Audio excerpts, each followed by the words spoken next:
All right. So, welcome again to this series of meetings that I'm doing. Move that over right there. You can adjust yourself however you want to. I see people up there. Everything is good in terms of sound and quality of everything. Gorgeous. All right. So, the reason why I am doing this meeting or these meetings is because I have work to do and I want to get that work done in an engaging way. And I want to make sure that these meetings are productive. Now, a couple of things I did not address yesterday when I was going through the announcements is, first of all, I was talking about Oracle Palooza Virtual. I made mention of it. And today is the last day of Oracle Palooza Virtual. There are swag boxes. There's many things. I did get the Dreamweavers Oracle delivered to me just now, and I'll definitely be using it in my YouTube videos if you follow me on my YouTube channel. When I go through the different placements of like Saturn through the signs, or go through the weekly astrology videos. Not necessarily for like a reading for every single transit that I discuss in those weekly videos, but certainly for the week just in general. And I probably won't end up doing that on my videos, my special horoscope videos. And the special horoscope videos include when Mercury, Venus, and Mars go retrograde in a sign, when Jupiter or Saturn, Uranus, Neptune, or Pluto, or the nodes enter a sign. That's what the big, the big special horoscope videos are about. Those planetary transits. The aspects, aspects are aspects. There's going to be a really significant aspect of Jupiter and Uranus on April 21st of next year. So April 21st is when the Jupiter-Uranus conjunction next year in Taurus is going to be exact. It's just going to be about, radical upheavals and sudden changes in the financial markets. There's going to be so much. I'm going to talk more about that when we get closer to it. But for those who have received your swag boxes, you should all have those if you're going to the event. And the Dreamweavers Oracle deck is getting sold here in this space at this event, and you can go buy your own deck if you want. I already have it, so I'm good and outfitted. All I need is the integrating more spiritual practice and more of those things into my life that I have been talking about for ages and not doing. And I am sick of it. I'm really sick of it. And I need to change some things around in my world so that I can pull more oracle cards and do those things like that. Other announcements, I really can't think of too many things. I did get somebody saying to me, oh, well, you shouldn't put this online and you should make it public. And I'm not going to take it down. I'm not going to take down last week's meeting or yesterday's meeting or this week's meeting. They are going up on the channel, and I don't want to hear about it. I don't want to negotiate on it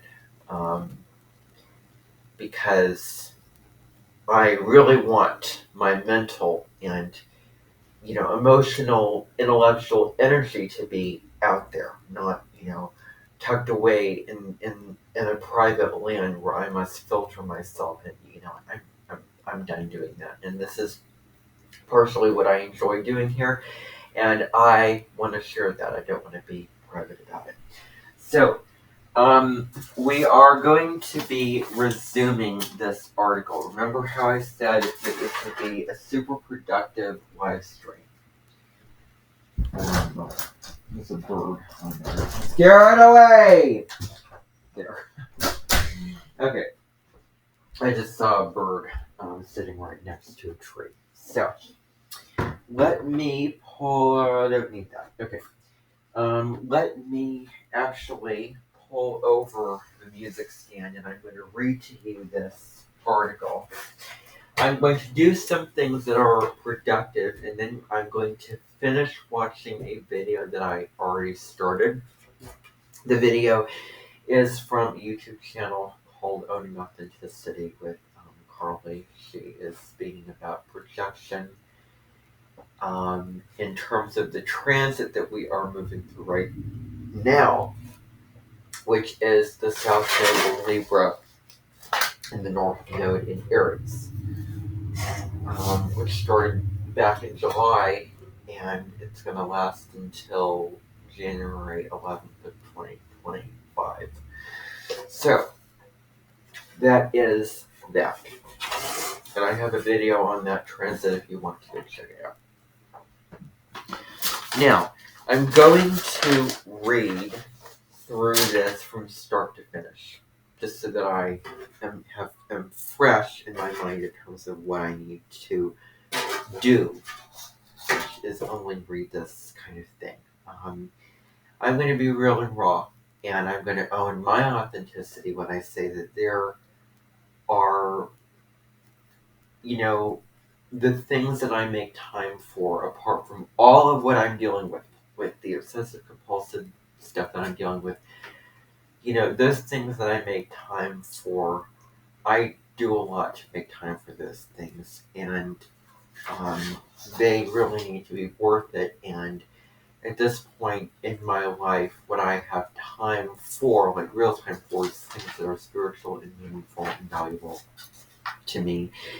And this kind of content that is as dry as a bone about art and all this kind of things like that is not really cutting the mustard unless somebody can come here and tie in a spiritual connection to it. Now, why am I taking a class on, the humanities? Why am I taking a class about the humanities through the arts? Well, it's something I'm interested in, but I really wish that I felt that there was more time to really invest in such things like that. So anyway, so this article that you all should have in you got the email saying that we would be reading it today, so I hope that you have it out. I can see that people have it out. If you do not, please go grab that article.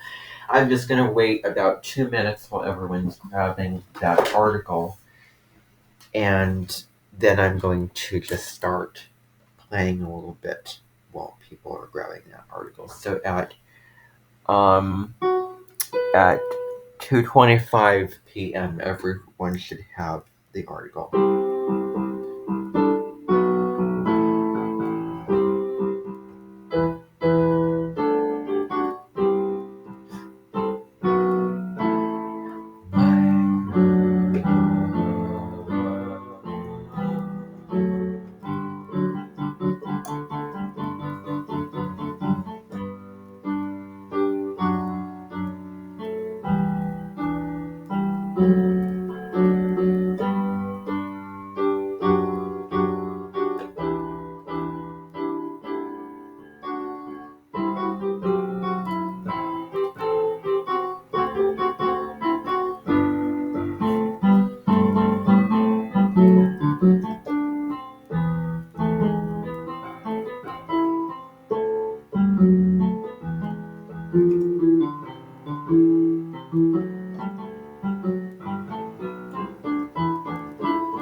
Open up, we were going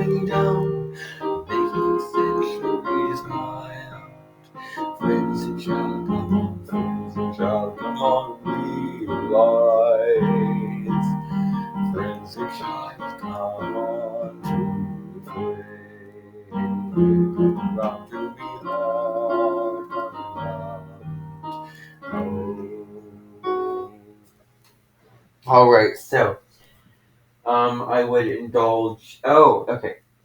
So actually, I'm just feeling in the mood right now, so I'm going to be very, very quick and brief about this. I'm just going to sing a little song here before getting into the article for a moment. So keep that out. But I'm just going to do this one song called, I just made the title up spontaneously, Friends and Child. Friends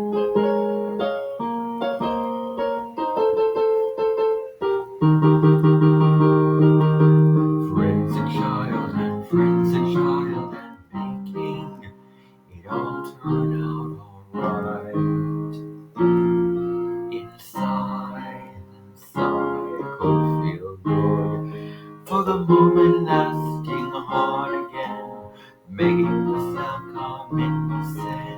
For the moment, lasting now again from the heartbreak of the night. Friends and child and making love for riders. Never mind about the seconds and realize may come to nothing new from the pain of the past for you. That I could see myself alive. Friends and child and back at home we can see our says looking upon all of the shadows will come along, coming away, no and gone from all the reasons that we may be looking over tops of mighty eagles. That's the results of me. And I wouldn't say for the moment, say for the moment down. Friends and child and moments could easily be forgotten, but you won't be forgotten. Okay, I don't know. Maybe I'll develop it sometime. So I'll get through reading this article and then maybe sing the song again. See if I can make it into something different. Okay.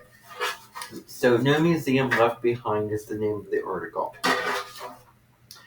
So it says as a subtitle of the article, the subtitle is The Relocation of the Barnes Foundation to Downtown Philadelphia is Fueled by Ignorance and Avarice, not altruism. So I'm going to try to dig out as much substance as I can, but we'll see what happens and make it too in the weeds and too technical. So I think I'm finding my niche for things that I enjoy talking about. So it says by Lance S. Blunt is the name of the author. So this is the article.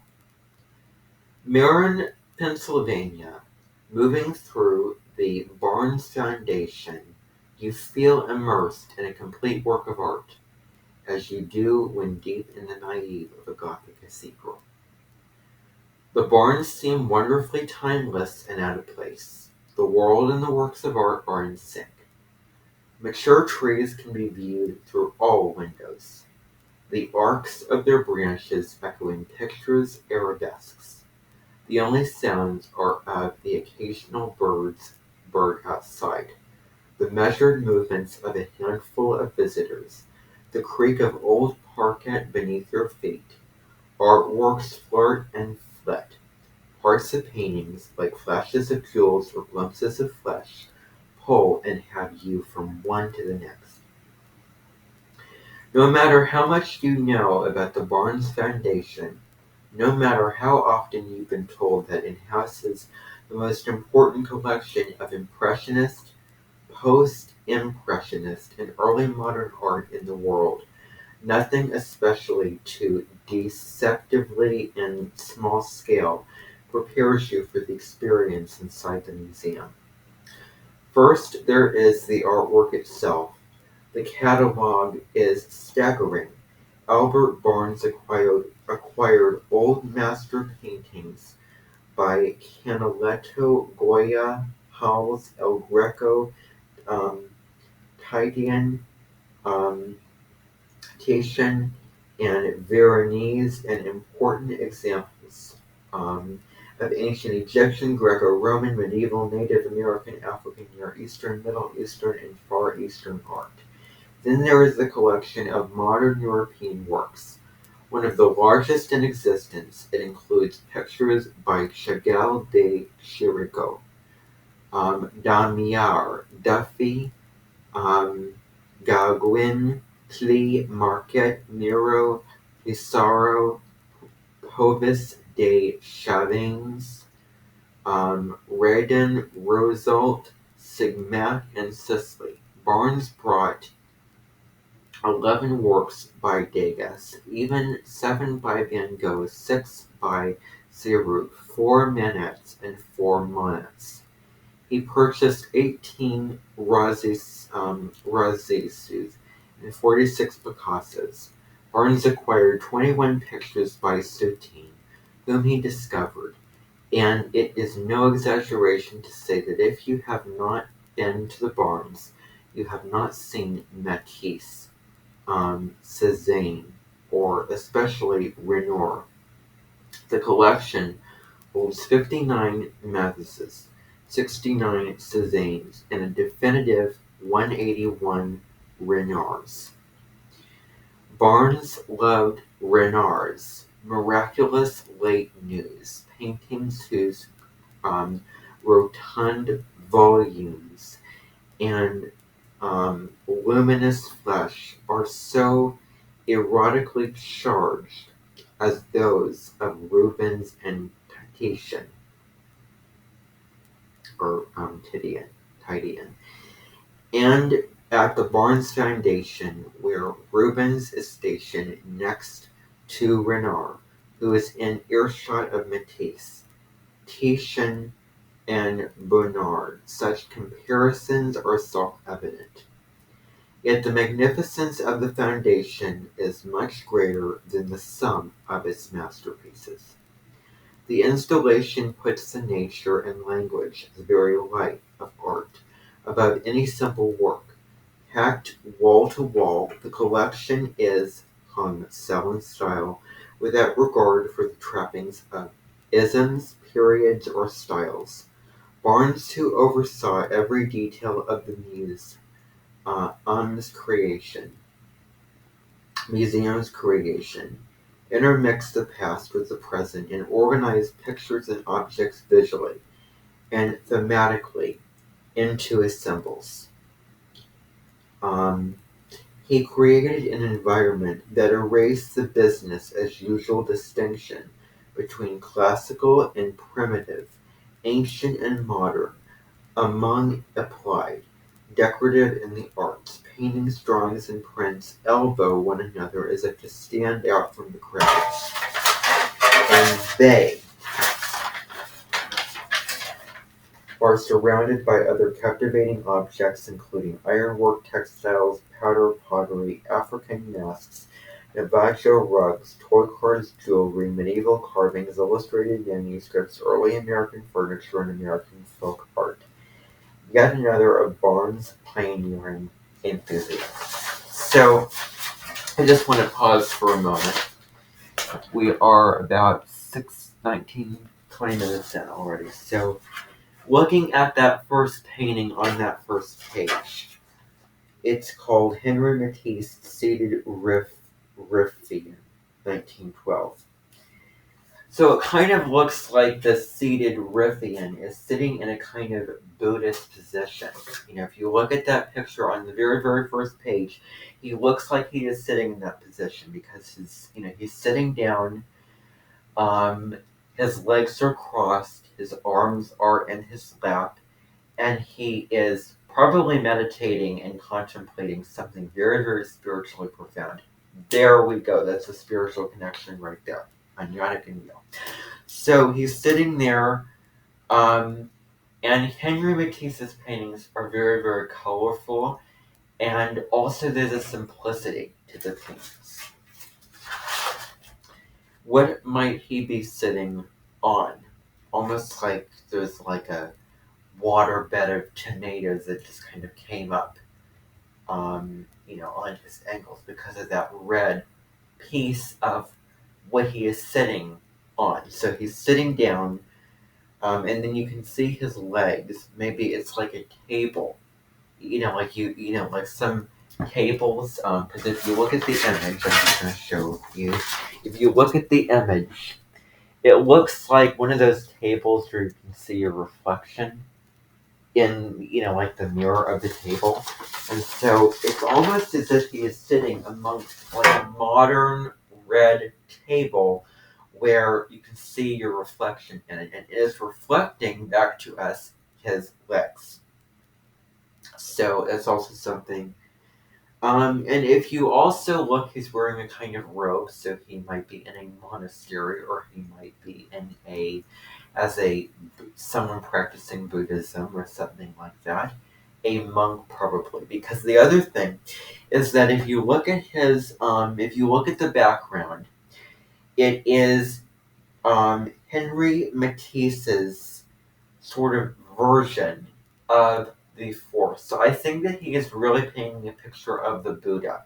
Because the thing about the Buddha is the story of it is he was in a palace amongst so many riches, foods, and you know, uh, the finer things in life, basically. And he was like, one day he was like, oh well, I kind of want a different life. I want to feel nourished in my soul. I want to get out of the spotlight of being in this position of power. So he went off into the woods, shaved his head, you know, and sat down and meditated for many, many long hours. And through that meditation, he connected with his higher self. He connected with his higher power. He connected with the divine. And he found spiritual enlightenment. So I believe that Henry Matisse is painting me a picture of this. And the word is illustrating that, by the way. Now, the other thing that I do want to point out that is an also indicator of this is that there is no hair on his head. It is shaved off, basically. So if you look at the head of the man on the first page, you will not see any hair. You won't see hair. You will not see hair because he shaved it off, because he got it shaved off. Because there is something to the purity of people practicing Buddhism or monks.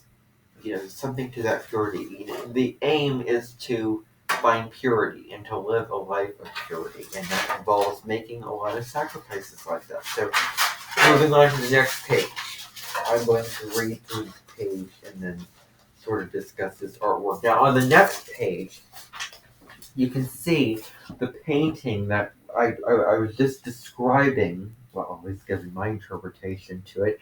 I was describing that painting, and then on the next page, you can see it in amongst a building or a cathedral. Right here, you can see that right there. So you can see the painting in the wall. And then there's another painting. But the other detail that I also want to point out here is what to be found above the painting. What can be found up in the ceilings. And it looks like a bunch of people that are nude, that are naked. So this is what it looks like. So, a bunch of people that do not appear to have any clothes on. And so that was part of maybe something that he was trying to get at. And so they're, doing some weird stuff with each other. I don't know what they're doing. There is something to the fact that when people have sex, ... This is getting a little bit touchy for me, so I'm sorry. Anyway, I'm going to move on from that. Okay. My hands are shaking. Okay.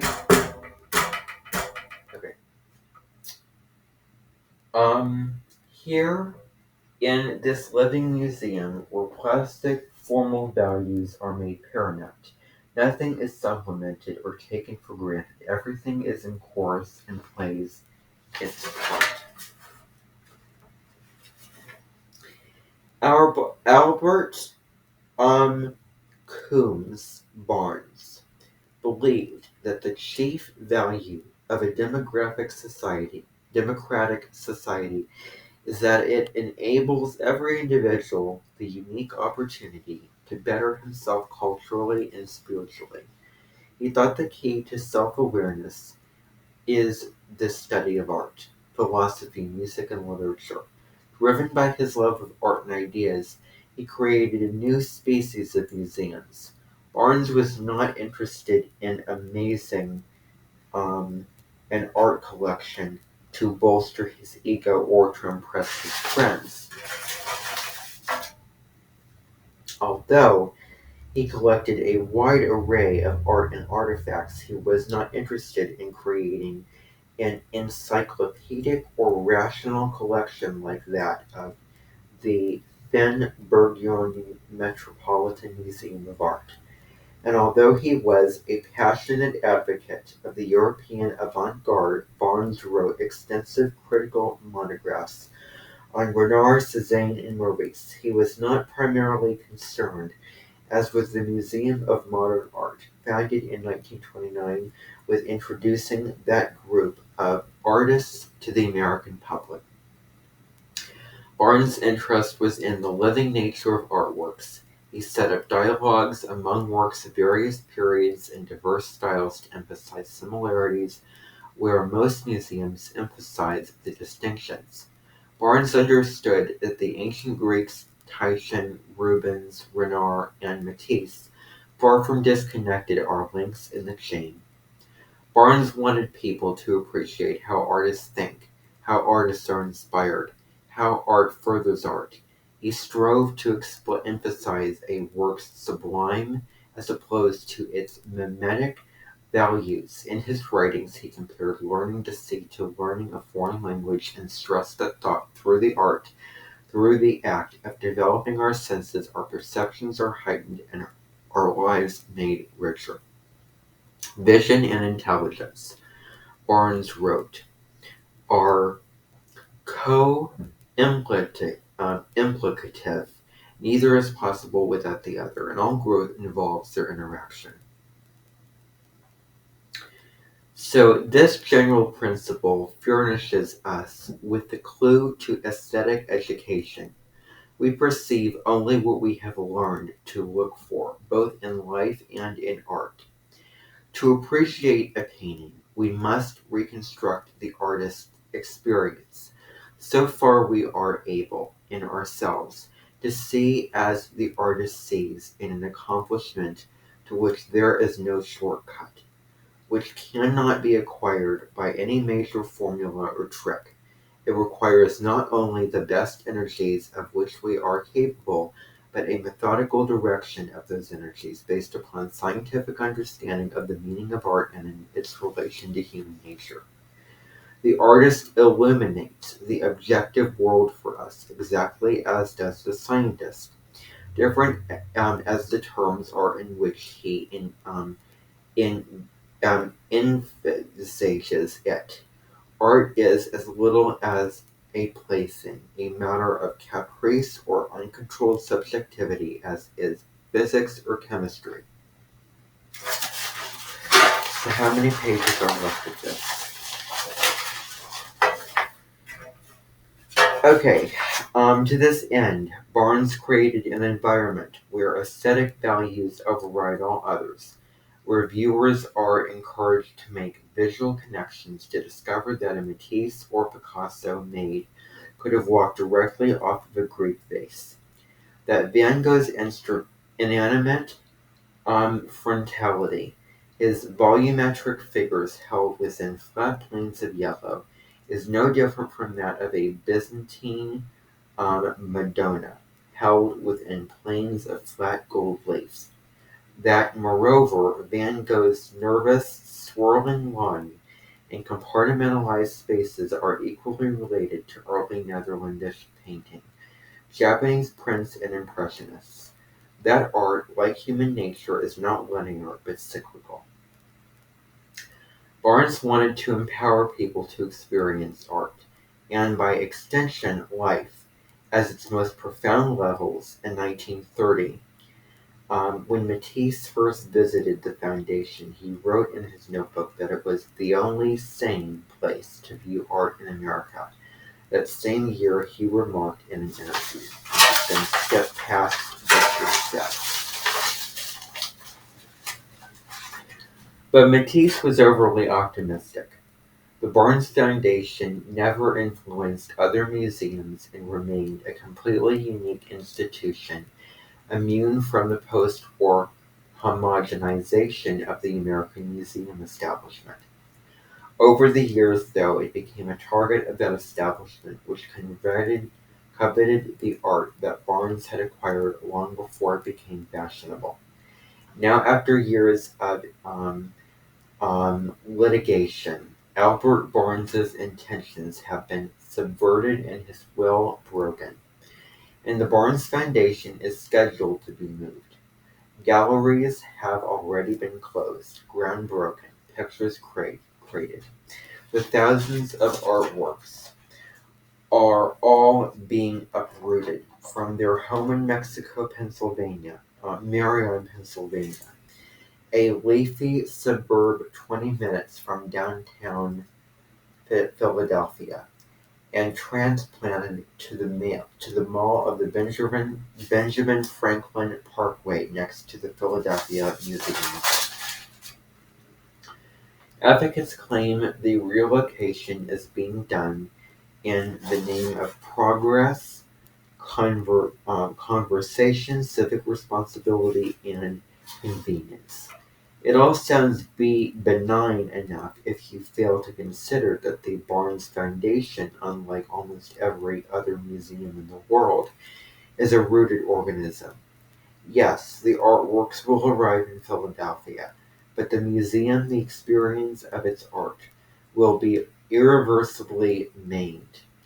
And with its move there will be considerable collateral damage extending to the broader areas of museum stewardship, museum donors, and the public trust, besides violating the legal will and stated intentions of the Foundation's sole benefactor, who stipulated that no work in his collection ever be loaned. Since the deaccessioned or moved from the building he had designed for it, that no object ever stray, not even an inch, from the precious spot in which he had personally placed it. The move is an unforgivable act that discards the true purpose of museums. The Barnes Foundation was established in 1922 as a non-discriminatory school for art and philosophy.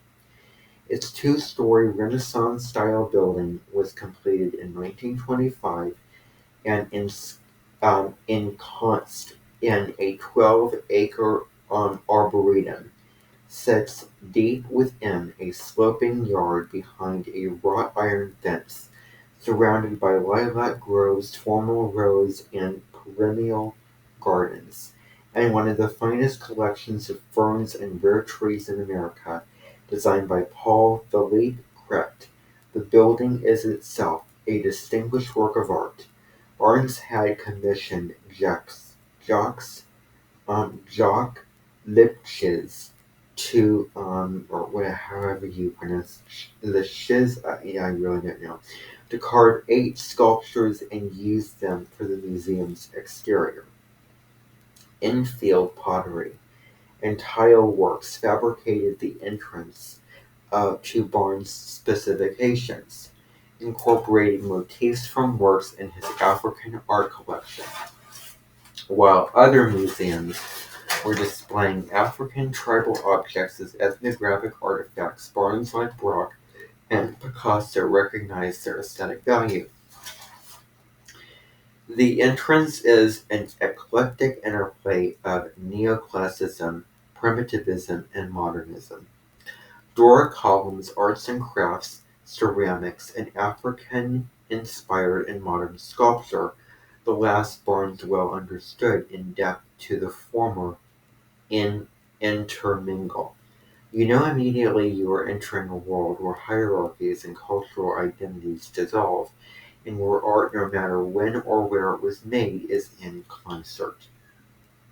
The art is installed in a suite of 24 interconnected galleries of varying dimensions spread over 2 floors in the refined, intimate spaces made it as much manor as museum.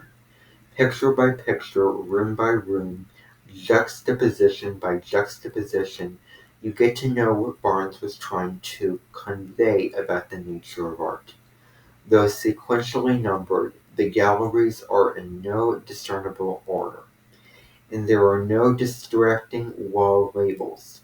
If you are interested in who, what, where, or when, each gallery is equipped with laminated photographs of its walls, each labeled with names, dates, titles, and province. It is the main gallery, the central trunk and heart of the Barnes, from which all the other galleries are fed and grow, literally and metaphorically across disciplines and time. Though the largest room at the Barnes, the main gallery, is small by modern museum standards, only 53 feet long and just over 22 feet wide, yet its vaulted ceiling, which rises 33 feet, gives the space the loftiness of a cathedral, and its installation in built upward and across like a stained glass window, specifically a tree of Jesse, one of the most constant subjects of Western art, linking the Barnes to both Chartres and the Sistine Chapel.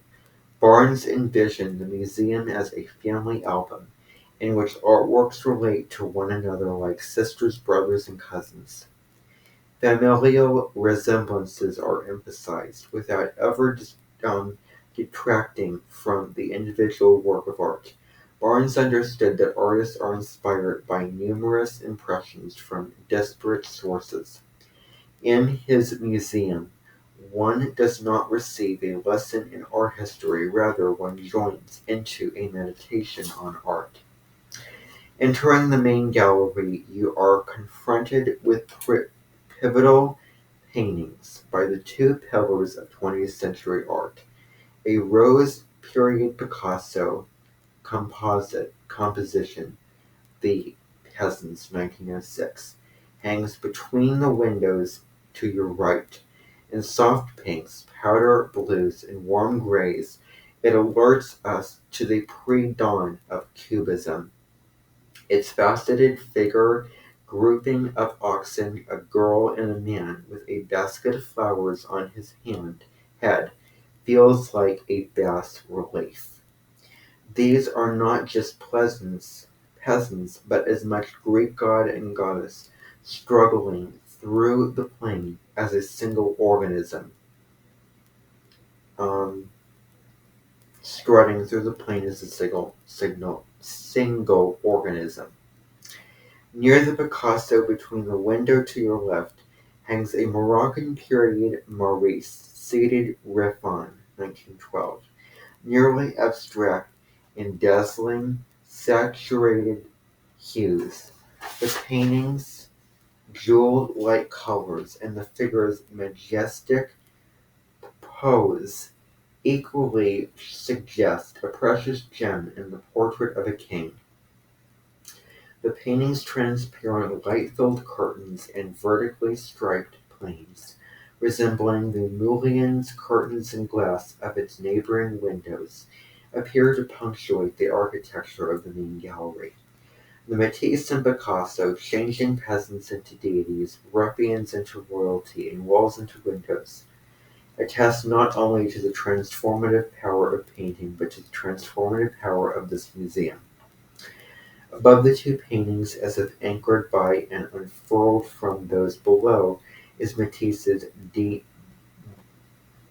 Dion, Dionysiac Moral, the Dance 1932 to 33, spanning more than 43 feet across. The three lunettes. Commissioned by Barnes in 1930, it is among Matisse's greatest and largest works. Matisse took into consideration that the dance would be experienced alongside very specific paintings and views of sky and gardens seen through the window, which were often left open during spring, summer, and fall.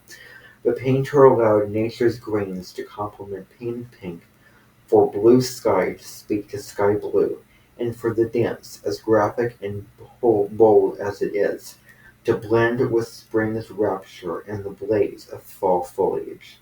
Matisse formed beings that merge woman with goddess and succeed in transforming gallery into spiritual setting. The mural is a celebration of art that moreover unifies nature, artworks, and architecture at the Barnes Foundation.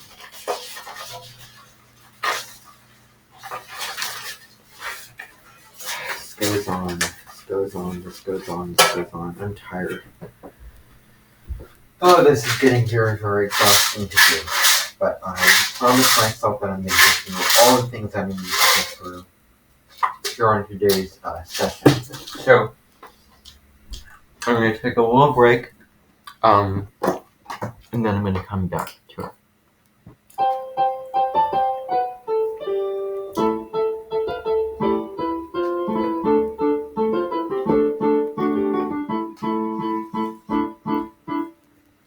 So this is a little song break. This is a little musical break. Make me a lesson book, down with a lesson book. No. I know it feels kind of silly.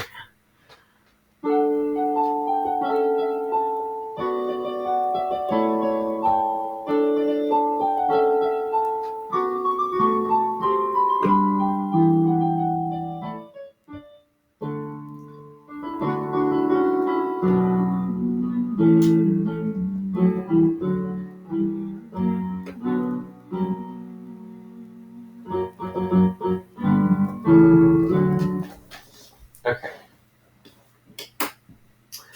So,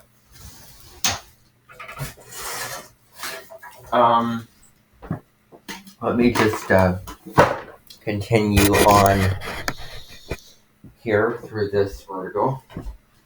Okay, here we go. So let me just find where I was here.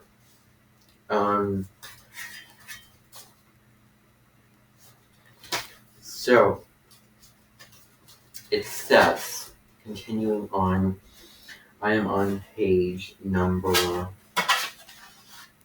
no, there's no page numbers. All of you should know where I am. Near the Picasso, between the windows to your left, hangs a Moroccan period Matisse, Seated Rivian 1912. Nearly abstract and dazzling, saturated hues, the paintings, jeweled light colors, and the figure's majestic pose equally suggest a precious gem in the portrait of a king. The painting's transparent light-filled curtains and vertically striped planes, resembling the millions curtains and glass of its neighboring windows, appear to punctuate the architecture of the main gallery. The Matisse and Picasso changing peasants into deities, ruffians into royalty. I've already read this part. I can't believe that I did that. So I'm just gonna skip actually to, I'm on page 21. I'm looking at moving laterally. So it says, moving laterally, a combination of thrust and counter thrust, of anchor and loft. The dance's 8 large, soft gray female nudes spread across the 3 lunettes like acrobats.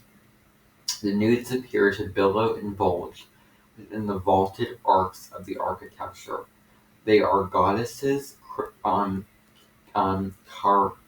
caryatids, and flying buttresses. They are grounded held to the walls by flat, sharp-edged planes of black and blue, and they are serrated, or R-rated by planes of pink.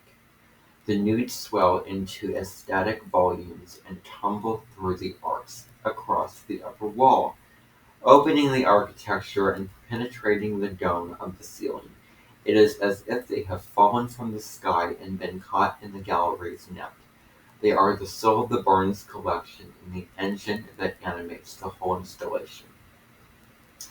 Matisse observed of his mural that from the floor of the gallery one will feel it rather than see it, as it gives the sense of sky above the green conveyed by the windows. The great hall is a room for paintings.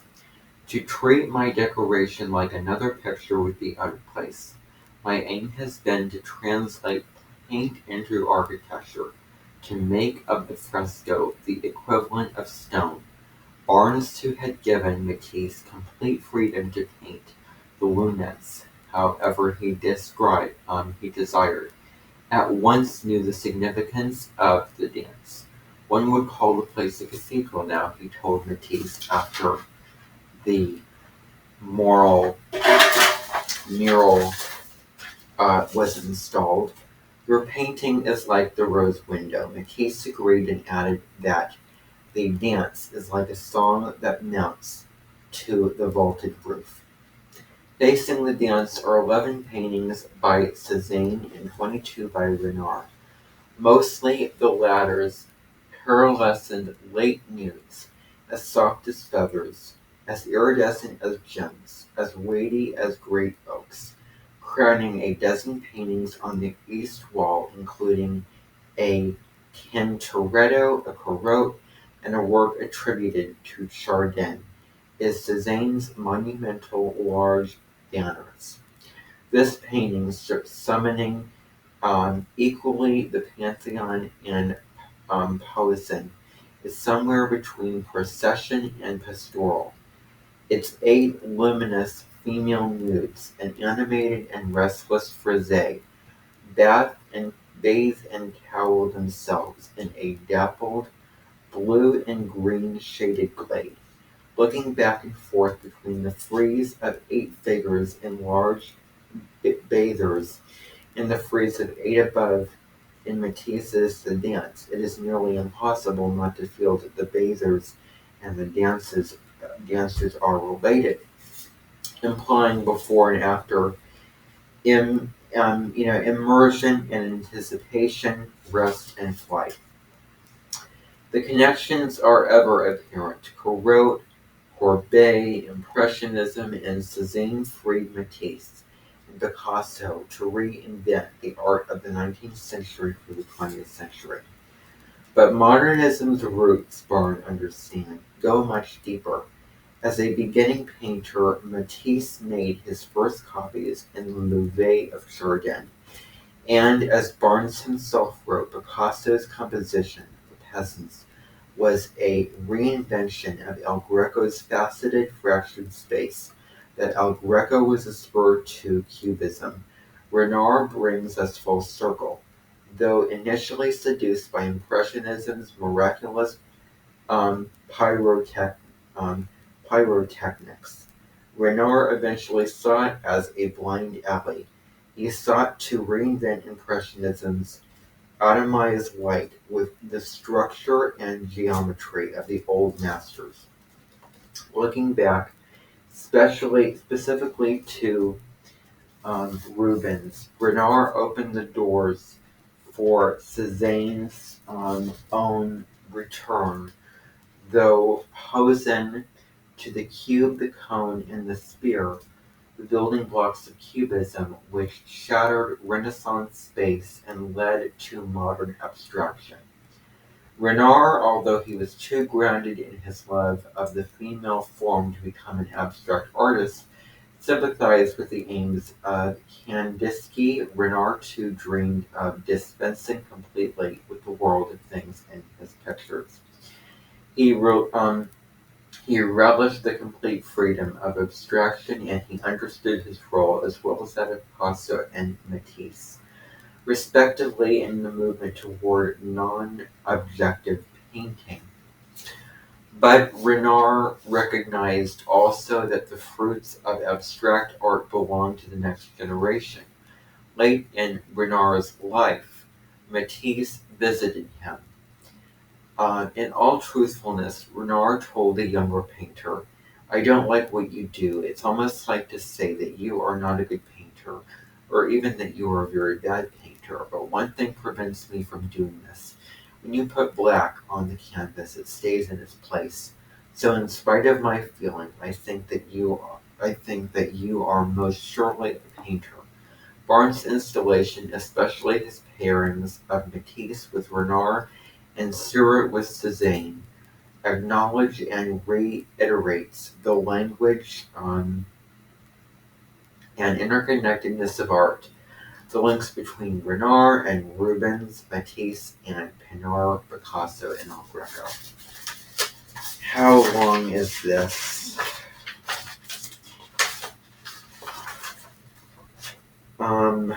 Okay.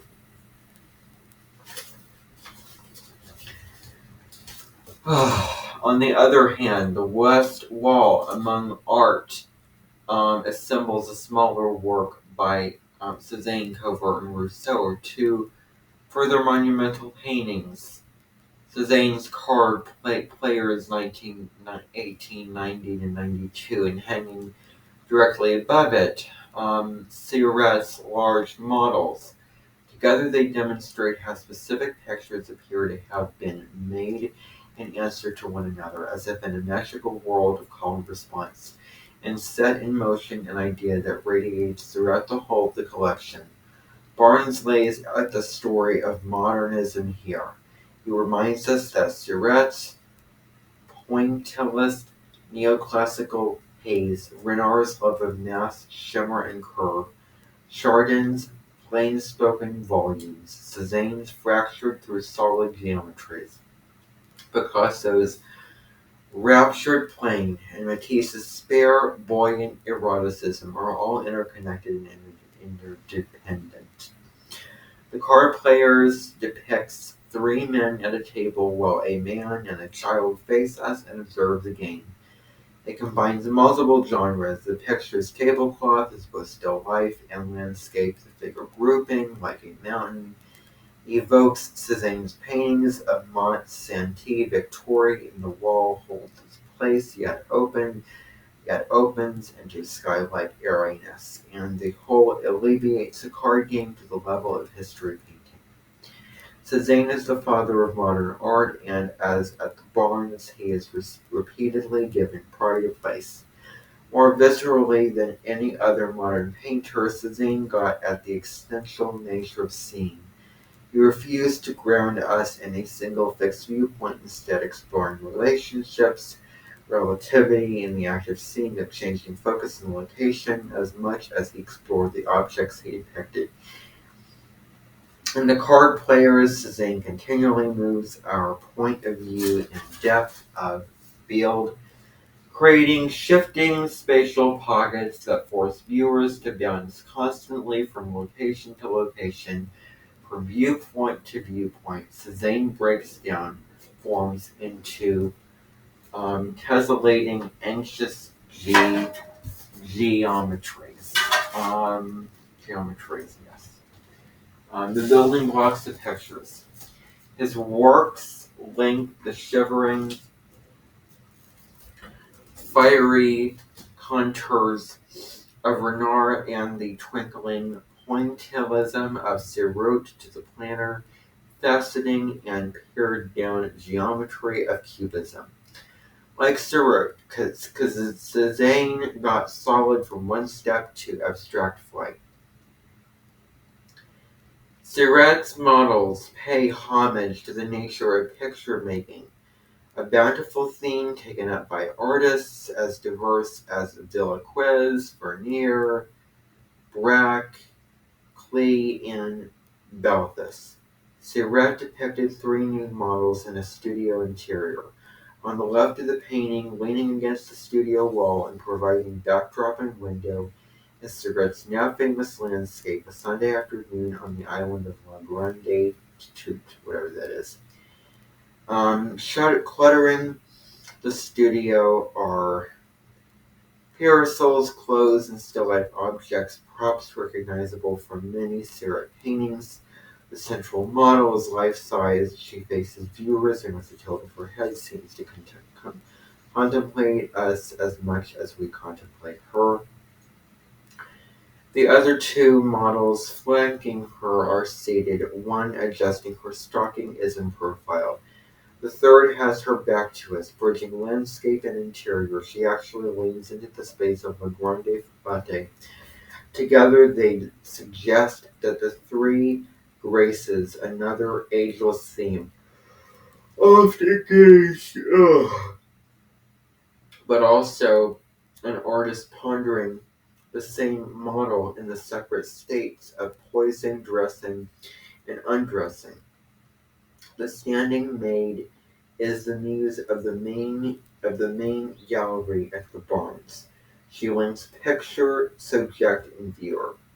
Like the figureheads of a ship, she pulls the entire interior forward, warping the perspective of the room and reiterating the artifice of painting in the flatness of the canvas as a picture unfolds within a picture, and the nature of picture making unfolds within the great hall at the Barnes. The Surratt and the Cezanne appear to spill out of and support each other in the Barnes' hanging. Surratt's central maid seems to have grown straight out of the pyramidal base of the Cezanne. Taken as a pair, the two paintings, broken down into primary elements, color lines, simple geometric forms, genres, and layered metaphoric themes, present to us all the necessary ingredients of painting. At the Barnes, it is important, impossible. At the Barnes, it is impossible not to feel on some deep level that all the artworks are instrumental. Thus, that despite their relative merit, some works are, of course, stronger than others. They form a choir in which all voices contribute to the great fun of art.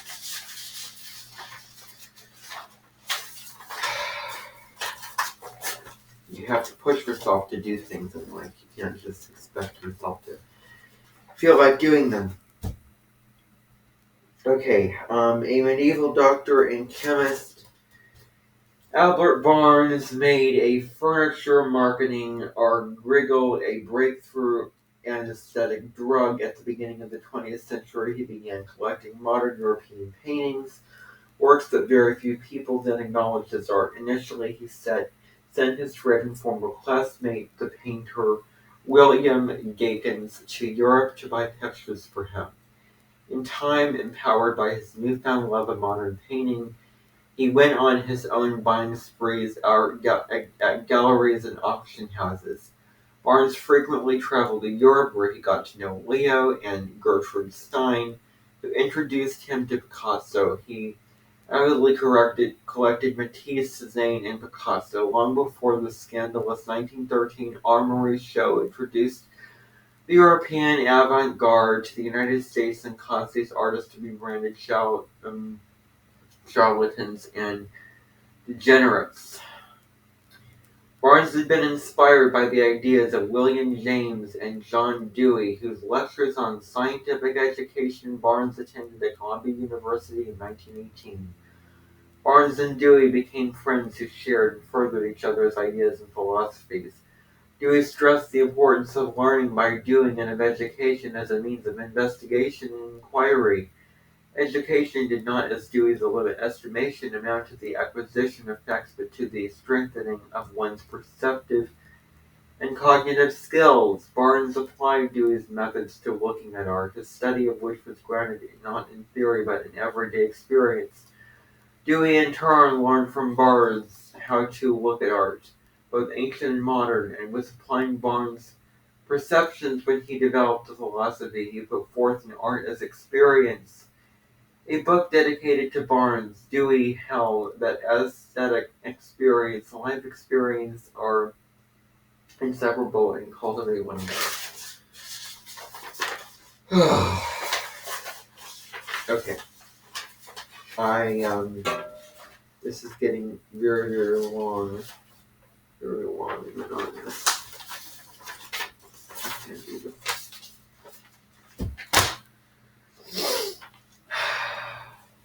I can't do it. I can't do it. I just cannot do this.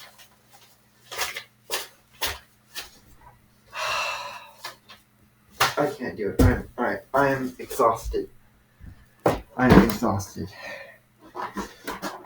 So I'm just gonna stop reading and just do something else. So everyone, you can put your things away. And I'm just gonna play some soft, soothing music and then continue on with this, but probably in a different way because I'm exhausted.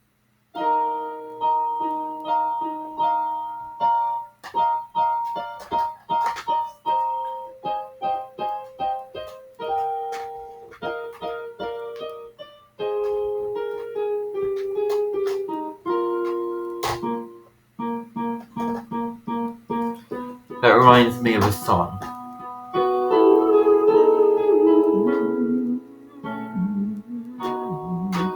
Love can only be lost.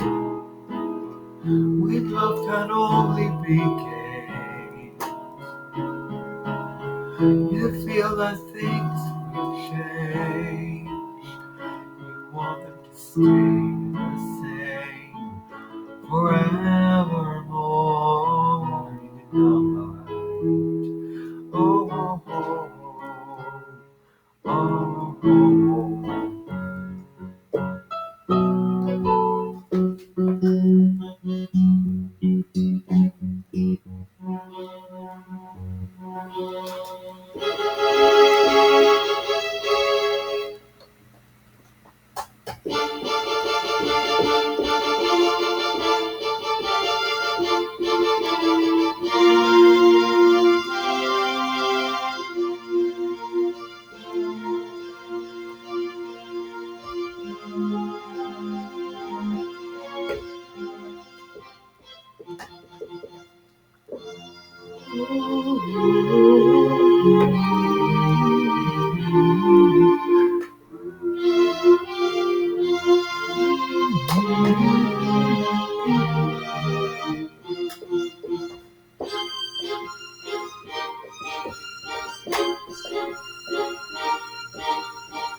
Okay, everybody, I think I'm going to just call this meeting quits.